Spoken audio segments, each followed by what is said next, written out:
একাকিত্ব হলো অস্তিত্বের উপহার, নিঃসঙ্গতা হলো সমাজের চাপানো যন্ত্রণা।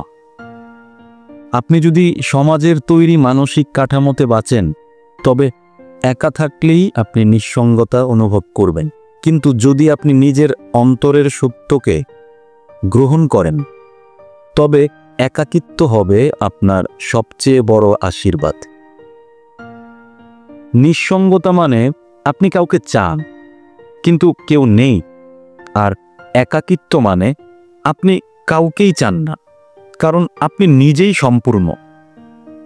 যে মানুষ নিজের সাথে স্বস্তিতে থাকতে পারে, সেই প্রকৃত ধ্যানের প্রথম ধাপ পার করেছে। ধ্যান মানে বাইরের কোলাহল থেকে ভেতরের নীরবতার দিকে ফিরে আসা। আপনি যদি নিজের গভীরতাকে উপলব্ধি করতে শেখেন, তবে আপনি বুঝবেন নিঃসঙ্গতা নেই, একমাত্র আপনি আছেন। আপনি, যার কোনো সীমা নেই, কোনো ছায়া নেই, কোনো ভয় নেই। প্রেম তখনই জন্ম নেয় যখন আপনি নিজেকে ভালোবাসতে শেখেন। তখন একে অপরের নির্ভরতা ভিত্তিক প্রেম হয় না, তখন প্রেম হয় স্বাধীনতা, প্রশান্তি এবং সম্মানের গন্ধে ভরা। একাকিত্বই প্রকৃত প্রেমের ভিত্তি।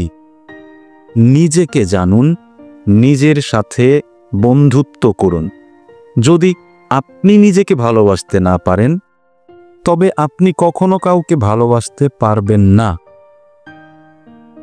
একা থাকার সাহস করুন, কারণ তবেই ঈশ্বর আপনার মধ্যে কথা বলতে শুরু করবে।